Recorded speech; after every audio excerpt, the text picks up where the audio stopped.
이렇게 여러분 얼굴을 볼 수 있다는 것 자체가 참 기적이고 또 기적입니다. 살아있다는 것이 기적이고 또 제가 목사로서 여러분 앞에서 이렇게 설교를 할 수 있다는 것 자체도 기적이고 또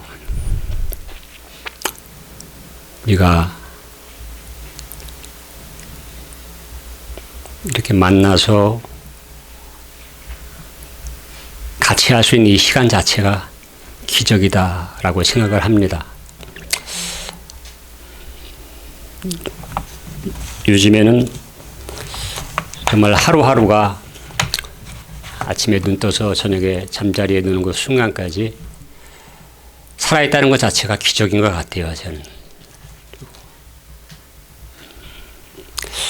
저도 이제 우리 최아련 목사님도 그러시겠지만 저도 이제 어떻게 하다 보니까 60이 넘다 보니까 주변에서 아는 사람들이 하나둘씩 세상을 떠나는 것을 많이 보면서 살아있음이라는 게 도대체가 무언가 누가 그러더라고요. 내가 숨을 쉬는 것이 아니라 숨은 쉬어지는 것이라고. 하나님께서 허락하시고 숨을 쉬게 하시니까 쉬는 것이다. 그런 생각을 합니다. 살아있는 동안, 숨을 쉬는 동안 하나님을 기억하는, 하나님의 사랑을 기억하는 삶을 살아야겠다. 그 사랑에 응답하는 삶을 살아야겠다. 그렇게 생각하면서 다짐하면서 하루하루를 살아가고 있는 중입니다.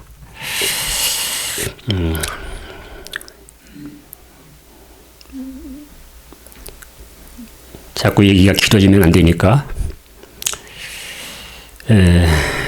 이렇게 만나 뵙게 돼서 참 반갑고 귀한 강단에 설 수 있게 하신 하나님께 영광을 돌려드립니다. 초청해 주신 최아련 목사님과 박성호 집사님 네 분에게도 감사드리고 무엇보다 우리 은혜빛교회 성도 여러분에게 진심으로 감사의 말씀을 드립니다. 목사로 살아가는 이상 설교해야 하는 운명에서 벗어날 길 없는 노릇이지만 특별히 오늘처럼 제가 섬기는 교회가 아닌 곳에서 설교를 해야 되는 그런 경우에 늘 따라다니는 유혹이 있습니다. 오늘도 그랬는데 벌써 오늘 이 말씀의 말씀을 한 3번 바꿨습니다. 오늘 오기 전에도 고민을 하니까 저 사람이 도대체가 왜 그러냐고 너무 이렇게 특별히 잘하려고 하냐고 그렇습니다.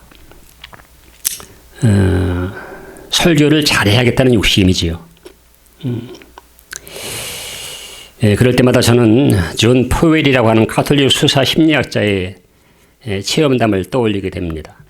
가톨릭 수사이자 심리학자이시죠, 이분은. 그가 한 번은 은퇴 신부님들과 알코올 중독자들 앞에서 강연을 하기로 되었답니다. 그런데 그날따라 유난히 긴장을 느껴서 계속 기도했지만 불안이 가시지 않더라는 것이죠. 그래서 그는 다시 기도했습니다. 지금 자신이 왜 긴장하고 있는지 그 긴장의 원인을 깨닫게 해달라고 말이죠. 그랬더니 그 다음에 주님께서 이렇게 응답하시더랍니다. 지금 너는 자신이 얼마나 근사한 인간인지를 그들에게 알게 하려고 한다. 하지만 그들은 그것을 필요로 하는 게 아니다. 그들은 그들에게 대한 너의 사랑을 필요로 한다. 너의 사랑으로 인해서 자신들이 얼마나 근사한 인간인지를 깨닫게 될 것이다. 주님이 이 말씀을 내게 주시는 말씀으로 들으면 이렇게 바꿔볼 수 있겠습니다. 예, 너는 지금 자신이 얼마나 설교 잘하는 목사인지 은혜백교회 교우들에게 보이려고 하는 욕심에 사로잡혀 있어. 네가 전하려는 것이 뭐냐? 네 잘난 경험담이냐? 서푼어치 지식이냐? 시원찮은 언변이냐? 아서라, 네가 전하려는 것은 결코 하나님의 말씀 아니냐? 은혜백 교우들을 향한 하나님의 사랑 아니냐? 네 설교를 듣는 은혜백 교회 교우들은 네가 설교를 잘해서 근사하게 보이고 싶은 네 욕망을 필요로 하는 게 아니다. 그들에 대한 한결같은 하나님의 사랑을 필요로 한다. 하나님이 은혜백 교우들을 얼마나 사랑하고 계신지 알게 되기를 바라신다. 그 사랑을 전하자. 그 사랑으로 인해서 자신들이야말로 얼마나 근사한 존재인지를 깨닫게 되기를 바라신다. 아멘. 이 응답의 의지에서 말씀을 전하려고 합니다. 모쪼록 이 자리가 이 미천한 종을 통해서 주시는 말씀을 통해서 하나님의 사랑이 여러분 마음에 온전히 부어지기를 기원합니다. 말씀 보겠습니다. 이사야서 63장 7절부터 14절까지 말씀. 구약성경 이사야서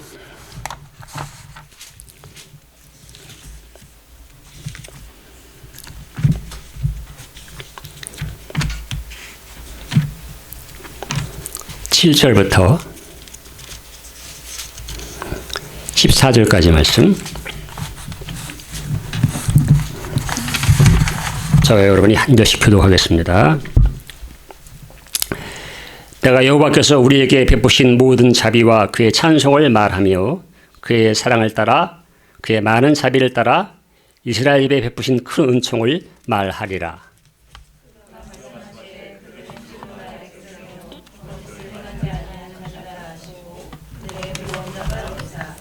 그들의 모든 환난에 동참하사 자기 앞에 사자로 하여금 그들을 구원하시며 그의 사랑과 그의 자비로 그들을 구원하시고 옛적 모든 날에 그들을 드시며 안으셨으나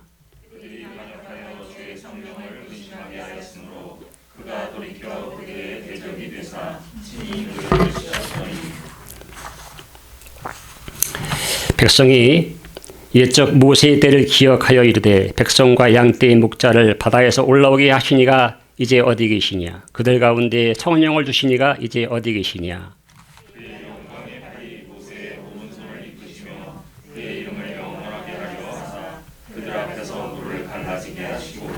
그들을 기품으로 인도하시되 광야에 있는 말같이 넘어지지 않게 하시니가 이제 어디 계시냐?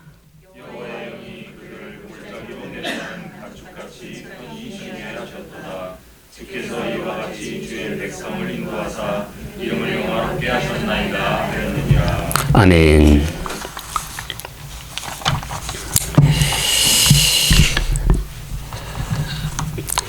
격변하는 세계와 요동치는 시국의 불안과 우려 속에서 대통령 선거가 막이 올랐습니다. 각자 처한 상황 속에서 거는 기대와 소망은 다르겠지만 적어도 지금보다는 좀 사는 형편이 나아지기를 바라는 마음은 한 가지일 것입니다.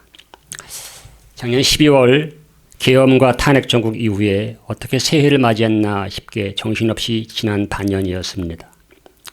겨울이 지나서 초여름을 향해 가고 있는 지금 무언가 마음대로 뜻대로 되지 않아서 주급한 마음은 종종 걸음치는 데 비해서 세월은 저만큼 앞서서 성큼성큼 걸어가고 있습니다. 다들 살기 어렵다고들 아우성치고 여기에 모여있는 우리라고 별반 다르지 않아서 힘이 듭니다만 또 곰곰이 생각해보면 전에는 지금보다 그렇게 살기 넉넉하고 편했나 싶기도 합니다. 언제나 어려움은 있게 마련이고 돌아보면 그때도 그만큼의 어려움 속을 헤집고 어떻게든 통과해 온 것이 우리 인생이 아닌가 싶습니다. 때론 너무 무거워서 벗어버리고 싶은 세월이었지만 어쩌면 바로 그런 세월 때문에 내가 그나마 지금 여기까지 살아온 것이 아닌가 싶어 대견하기도 하고 가끔은 그립기도 한 세월. 그것이 우리가 살아온 세월에 대한 복잡 미묘한 감정이겠지요. 돌아보면 제대로 살지 못한 나날이 떠올라 후회스럽기도 하지만 한편으로는 그런 가운데서도 어떤 보이지 않는 힘이 우리를 이 자리까지 이끌어온 것 같아서 감사하지 않을 수 없습니다. 출애굽기 19장 4절에 보면 애굽을 탈출해서 광야를 여행하다가 지친 이스라엘 백성들에게 하나님이 말씀하십니다. 내가 애굽 사람에게 어떻게 행하였음과 내가 어떻게 독수리 날개로 너희를 업어서 내게로 인도하였음을 너희가 보았느니라. 그렇습니다. 우리는 하나님께 신실하지 못했지만 하나님은 우리에게 신실하셨습니다.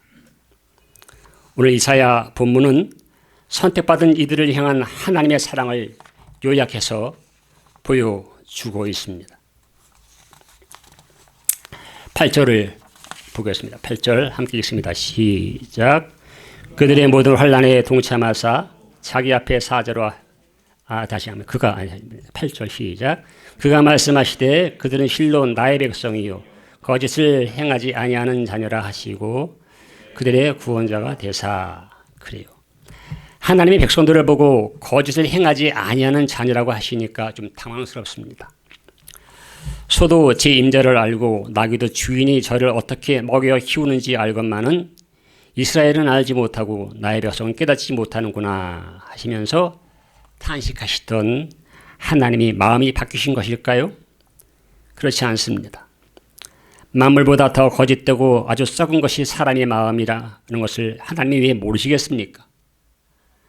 하나님이 그 백성들을 일러서 거짓을 행하지 아니하는 자녀라고 하신 것은 실제로 백성들이 이스라엘 백성들이 그렇다는 것이 아니라 그렇지 않음에도 불구하고 그냥 믿어주신다는 표현이지요.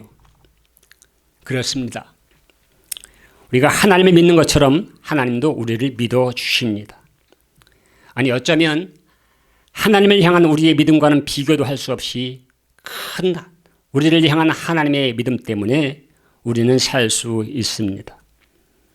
우리를 향한 하나님의 이런 거룩한 신뢰가 고단한 인생길을 걷는 우리들에게 귀중한 양식이 됩니다. 나는 생각도 안 하는데 주님이 먼저 나를 사랑하신다는 사실에 감격할 줄 아는 사람.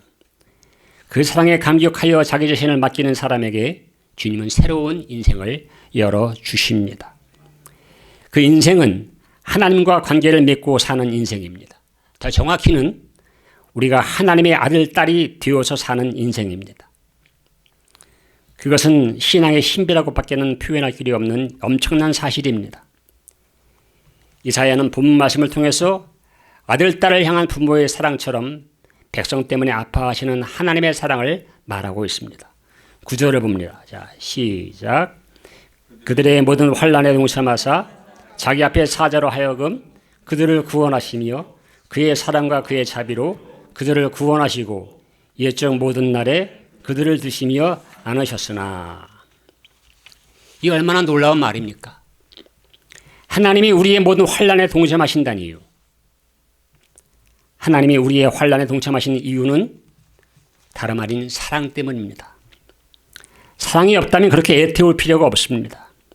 하나님은 무정한 분이 아니십니다. 옛사람들은 우리가 조상들로부터 물려받아서 평생 짊어지고 다니는 무지함을 가리켜서 무명이라고 했습니다.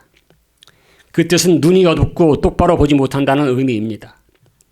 이 무명에 갇힌 사람들은 하나님의 존재를 인식할 수가 없습니다.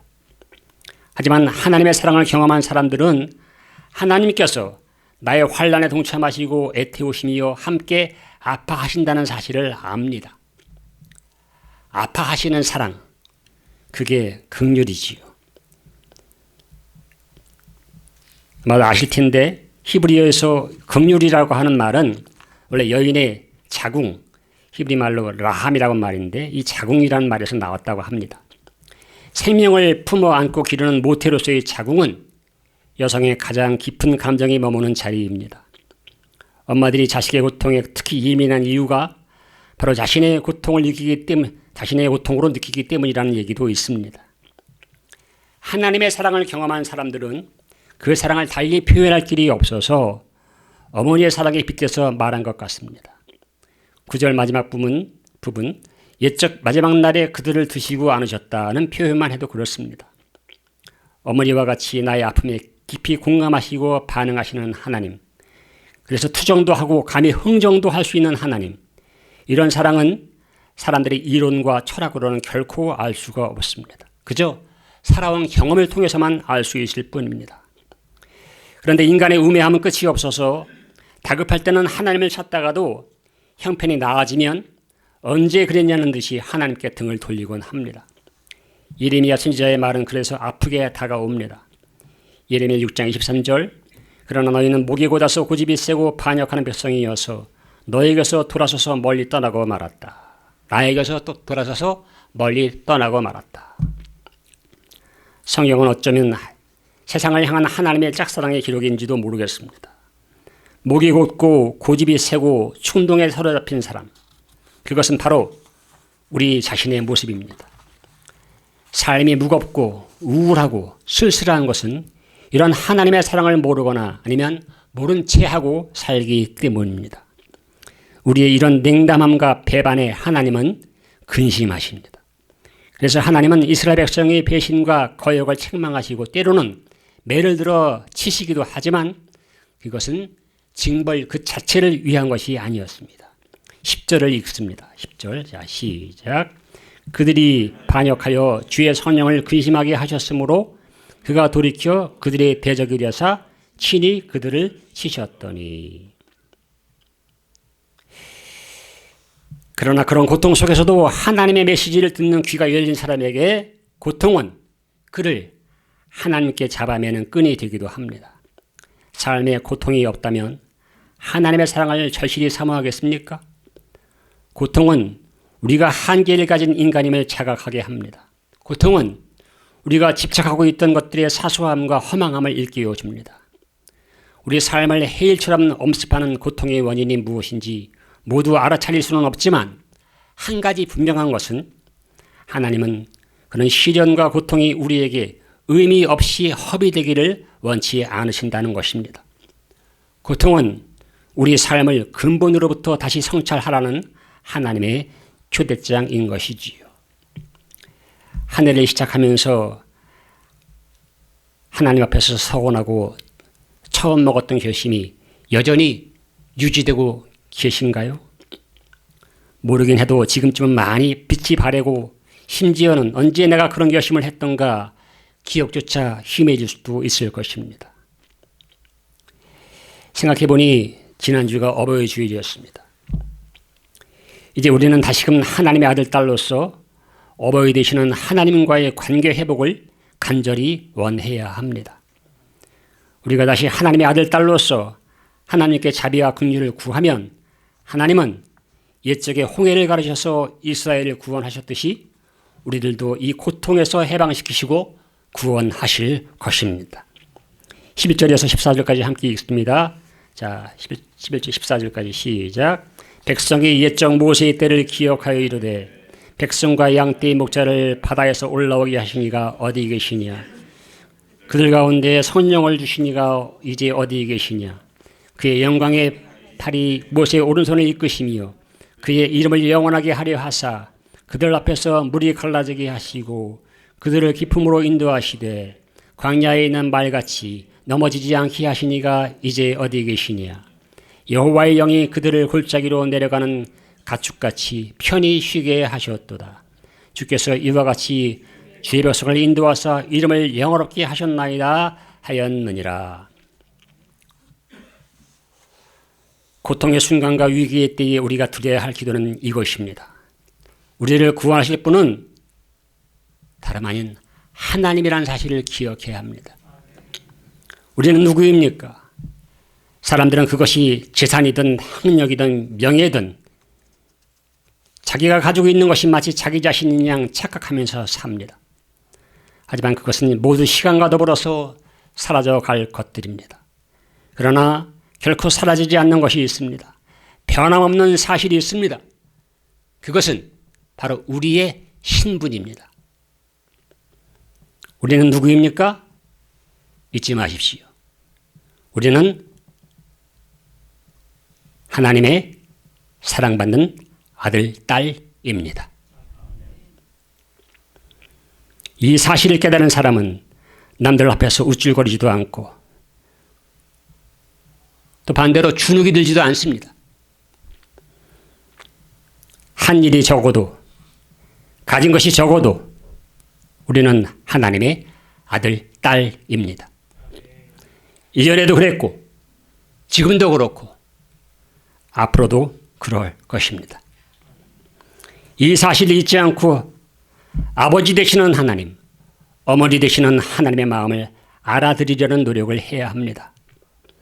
어버이 되시는 하나님은 우리가 당신을 위해서 무슨 큰 사업을 벌이기를 원하지 않으십니다. 단지 우리가 당신의 마음을 알아들이기를 원하십니다. 그것이 우선입니다. 우리가 그런 마음을 가지고 그렇게 하나님의 아들, 딸로서 하나님을 기쁘시게 하는 삶을 살기 위해 지금보다 조금씩만 더 힘쓴다면 하나님은 우리의 작은 헌신이라도 당신의 알곡 창고에 거두어 주실 것입니다. 부디 이 시간 어버이 되시는 하나님께 우리 불행했던 과거의 미움과 원망, 두려움과 공포, 연약함과 슬픔을 온전히 내어 맡기십시오. 다른 것은 그렇게 중요하지 않습니다. 우리가 어버이 되시는 하나님께 나아가고 하나님 곁을 떠나지 않을 결심만 있으면 됩니다. 그때 하나님은 우리의 못난 성정과 또 아프고 부끄러워서 숨기고 싶은 과거의 기억까지도 그 어느 것 하나 쓸모없이 버리지 않으시고 그것들을 생애 재료로 잘 엮으셔서 놀라운 인생 작품으로 우리에게 되돌려 주실 것입니다. 기억하십시오.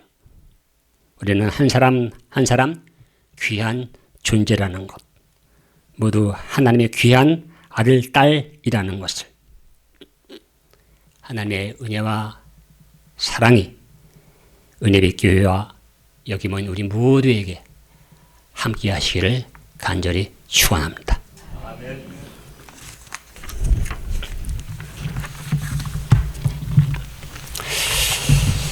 기도합시다.